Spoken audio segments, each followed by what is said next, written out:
de glaces succulentes, avec un grand chef qui fabrique des recettes. Petite activité, 1,2 million de chiffre d'affaires, je crois, quand vous avez acheté cette entreprise, 1,8 million quand vous avez acheté l'entreprise l'année dernière. Là-dessus, tout de suite, vous avez eu quelques idées de dire qu'il ne fallait pas rester enfermé sur le bassin d'Arcachon parce que votre origine professionnelle vous avait amené sur des horizons très divers et vous vous êtes dit il faut qu'on diversifie, il faut qu'on aille bien plus loin que le bassin d'Arcachon, profiter de la notoriété du bassin d'Arcachon pour aller plus loin. Je crois que les portes se sont ouvertes. Voilà. Vous allez nous parler un petit peu de ce parcours, entre le parcours de la campagne de presse pour aller vers l'introduction en bourse et puis les contacts qui sont noués. Qu'est-ce que ça vous a apporté au niveau commercial? Qu'est-ce que vous a apporté au niveau de votre développement et de votre futur qui arrive maintenant, puisque là aussi, vous commencez votre carrière depuis quelques temps? J'allais dire déjà, au Sorbet d'Amour, c'est une vieille dame, enfin, en tout cas, c'est la chance d'être sur le bassin d'Arcachon depuis 1935, ce qui fait de nous un des plus vieux glaciers de France. C'est un glacier avant tout artisanal, comme vous pouvez le voir, donc c'est vrai que c'était tout le challenge pour nous de rentrer en bourse, de ne pas perdre cette image artisanale que nous garderons, parce qu'il n'est pas possible de toucher à nos recettes qu'on fait tout notre savoir-faire depuis des générations. Aujourd'hui, je suis 1 an au Sorbet d'Amour, nous avons 10 boutiques, nous en avons 3 en France, avec une production de 50 dans les 4 ans.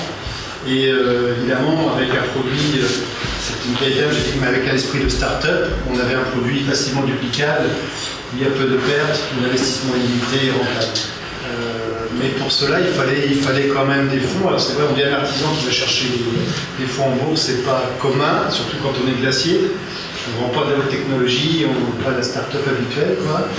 Donc, mais toutefois, ça nous a amené dans un développement que j'ai souhaité par la franchise, une énorme exposition, hein, ce qui nous permet aujourd'hui un développement en France que l'on va tenir, à mon avis, sur les 50 ouvertures, mais également international, puisque nous avons signé une master franchise notamment en Chine, pour 200 à 300 ouvertures sous 4 ans. Donc, voilà, donc ça c'est signé. Ils ont signé un contrat de distribution avec le Kurdistan, avec l'Irak.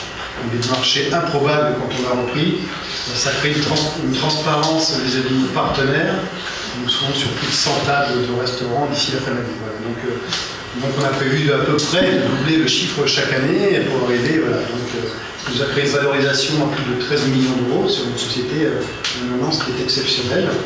Et évidemment, change le rapport à nos partenaires financiers qui sont les banques pendant cela, et surtout attire énormément de fonds d'investissement dans notre capital. Donc on a une belle aventure, on est vraiment qu'au début, hein, qui s'écrit, et on est vraiment ravis d'avoir pu atteindre le marché. Et alors, vos perspectives 2016 en matière de levée de capitaux en bourse, vous avez des envies et peut-être des projets plus précis? Oui, ça permet justement, le fait, on n'est pas des spécialistes du financement du bilan au départ, hein, puisqu'on fait une glace, mais effectivement ça crée des opérations d'augmentation de capital, bien soit des plateformes de crowdfunding, comme on le fait avec les Maisons Champagne. Voilà, donc ça nous permet d'atteindre, et encore demain, on rencontre des très gros fonds d'investissement qui s'intéressent et qui accompagnent le développement, parce qu'un développement sur plusieurs centaines de boutiques, c'est très demandeur de fonds, notamment, quoi. Et ça a permis ça, et demain on faisait 2 millions d'euros, on passe à 4, à 6, pour devenir, normalement, dans 5 ans, le premier producteur de glace artisanale de France avec Bravo. Merci Pascal, et bonne réussite dans ce parcours déjà. Vous êtes la coqueluche du particulier, vous êtes la coqueluche du public, donc je pense que vous aurez beaucoup de personnes, de public qui viendra souscrire chez vous. Nous connaissons, malheureusement, on avait une personne rencontré tout à fait par hasard une étudiante qui a acheté des actions chez vous. Je sais que certains de mon entourage ont acheté aussi des actions et l'ont mis dans leur PEA. Vous voyez, et ce sont des particuliers. Donc, vous vendez des actions, vous faites un marché, vous maintenez votre valorisation, c'est très bien. Merci, vous êtes exemplaire là-dessus. On vous souhaite tous une parfaite réussite.